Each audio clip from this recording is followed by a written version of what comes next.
Hello guys, Termex here, and welcome back to another Throne of Liberty video. Today I just want to make a general tip and tricks video for Crossbow Dagger players specifically, so regardless if you're in PvE or PvP, you could maybe learn something from today's video that you didn't previously know. Now I recently made a video about a PvP issue in Throne of Liberty, where I've talked about crowd control and the amount of crowd control that is actually in the game, and some people, a lot of people actually did agree, but some people in the comments kind of went off on me saying, well, you just suck with Crossbow Dagger, you don't know what you're talking about, look at the gameplay in the background. I'm like, dude, calm down.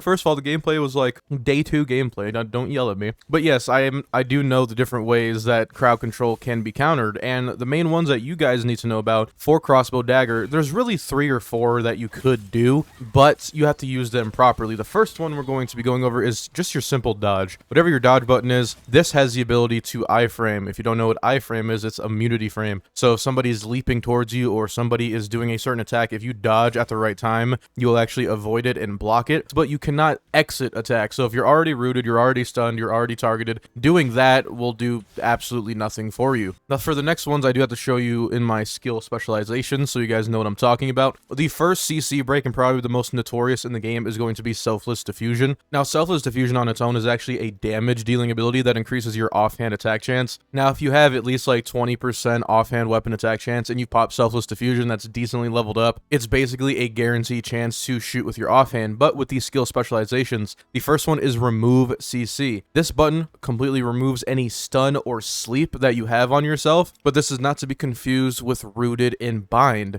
Ensnaring Arrow will count as a bind. Selfless Diffusion will not get you out of abilities like this. It will get you out of things like Stunning Blow on the Greatsword. Now, if you want to break things like binds and all that, that's a completely different story. We're actually going to be looking into Camouflage Cloak. Now, going over into Camouflage Cloak, which is from the Dagger, you're going to want to get the skill specialization CC immunity. When using the skill, immunity against basically everything you see here is added for 3 seconds, just straight up immunity to it, and any already applied CC won't be removed. So you may see the words of rock, paper, scissors in this game being tossed around a lot. If you know a lot of people's cycles, or if you know that a lot of tanks or wands are going to lead with a sleep or lead with something like that, you would want to preemptively roll. Let's say this is your rock. Your rock would be camouflage cloaking preemptively with the CC immunity to avoid their things. Now, if let's say you take the rock quote-unquote initiative by popping this early, if they take the paper initiative and wait it out and then sleep you afterwards, you really have no way of winning and you lost the rock, paper, scissors. But let's say you still take the leading initiative with your rock and then they show scissors. By that, I mean they use their sleep on you, it doesn't work, they waste their cooldowns, then you won that rock, paper, scissors interaction, and then you could lead with your damage combo or whatnot. But this is truly a game of rock, paper, scissors when it comes to avoiding CCs. I don't like it in its entirety, but it can be mastered if done properly. Nimble Leap is also something you could use to avoid CC if you get the immune one. Become immune to stun, collision, bind, and sleep for 0.5 seconds. This acts very similarly to your defensive role or your defensive ability in the same 0.5 second aspect. I would only recommend running this if you have the points for it. Sometimes I will take off Selfless Diffusion's health recovery, but that does give me a lot of mobility. If you want to take that route, just know you do have to sacrifice something from some other skill, because Crossbow Dagger is pretty hard struck on the things it needs, because Thundercloud's bombing and lightning infusion alone are going to be taking up 17 points. You want the range on Shadow Strike, you want the CC immunity on daggers, and you're already down 30 points. Your damage dealing abilities are a necessity, your Mother Nature's Protest is needed, your Annihilation Barrage is needed, and if you're going to use Explosive Trap, which I'm about to go over and why I think people need to use it more often, it's going to be really hard to allocate those points without sacrificing something. But now that you know the main ways of avoiding CC with this build, which is going to be your largest weakness, let's talk about a skill that I don't see a lot of Crossbow Daggers using, even on YouTube and people in my guild, is Explosive Trap. You guys need to stop sleeping on this skill. I know it's an 80% stun chance, but that could be increased by increasing your actual player stun chance to the point where it would actually be 100%. But the reason this is so good, and the reason why I would recommend it, is it's not only anti-mobility or a lock-in ability, which is going to be insane for a character like yourself. On Crossbow Dagger, you already have a bind. You have a Shadow Strike bind with the range increase or the bind duration increase. Now, what I like to do with the bind duration is if I notice they have a lot of CC on their team, and I notice they're probably going to need it.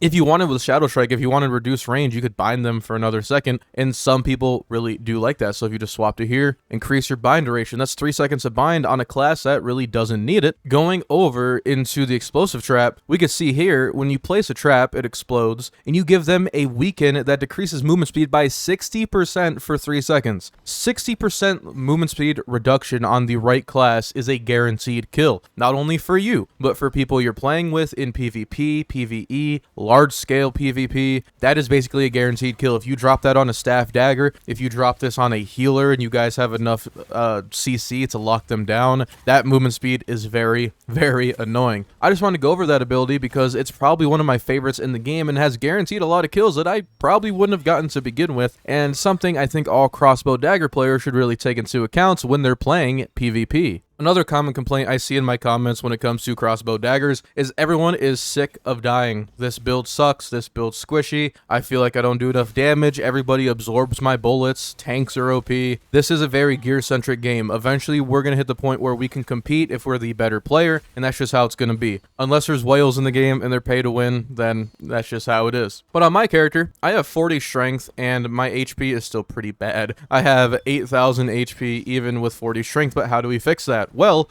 Crossbow Dagger, more than any other class in this game, is so trait-centric that it's actually sickening. And what do I mean by that? I have a whole traits guide on my channel that you can go check out, but traits on the armor is the most important thing for this build. More specifically, the max health trait, because every single piece of gear that has 4 stacks of max health, which would max out the skill, gives you 600 health. So if you have multiple pieces of armor with 600 health, you can get 4,000 or 5,000 health simply from your traits, and that's going to make the life or death difference on your survivability just as much as ranged evasion, melee evasion, magic evasion, things like that are also going to play a huge part. But if you find that it's not your evasion that's a problem, it's when you're CC locked and you just don't have a lot of health, you need to get traits for your gear that are max health. On Crossbow Dagger, max health should be one of your main priorities right next to range and magic evasion, or if you notice that you die more to melee, then you might want to pump up and crank up your melee evasion as well. So, taking that into account, make sure you're focusing on the correct traits and make sure you prioritize max health, because even if we go over into the auction house, you can see that even if I type in my tapestry cape that everyone uses, this cape for a max health is really expensive. 950 for one max health, and you could pay to win your way here. This is what, 10, 20, 30, $40, and you can get, you know, a max out cape with all max health. Traits are one of the most important things for any character, just more so when it comes to Crossbow Dagger. And if you notice in PvP you're not doing a lot of damage, well, there's a reason for that. There's this thing for this class called prep. You know how everyone says Batman is the most powerful in everywhere because he has prep time? That is basically you. If you don't have the prep time or don't allocate your prep time properly, you're not going to do damage. So I'm gonna take you over into my screen currently. The first thing you should always be doing is activating your Mother Nature's Protest, because that just imbues all your skills with a certain element. Not only that, you should probably be activating your Lightning Thundercloud so you're able to actually proc your Thundercloud bombing and do more damage. And then, not only that, you should probably apply your Mark, which is your one ability, well, my one ability, your Mark arrow, so you could do even more damage to the target, and now you could think about doing damage to them. Stop doing your dodges, your bursts, your dodges, and then activating Mother Nature's after, and then activating your Thunderclouds, and then you have everything on cooldown. You're already dead because you didn't prep properly and do your damage combo the way it was supposed to be done. If you want the full damage combo, very in-depth like video guide for it, I have it on my channel, just damage combo. I'm pretty sure it's pretty self-explanatory, but yes, make sure you prep before you do damage. Quit jumping into an engagement and just spinning in circles with your AoE blast. As cool and fun as it is, it's not doing what you think it's doing when there's so much more potential to be had with the ability. And the last and final tip I have for any Crossbow Dagger player is your Guardians. I have all of them because I don't go to bed,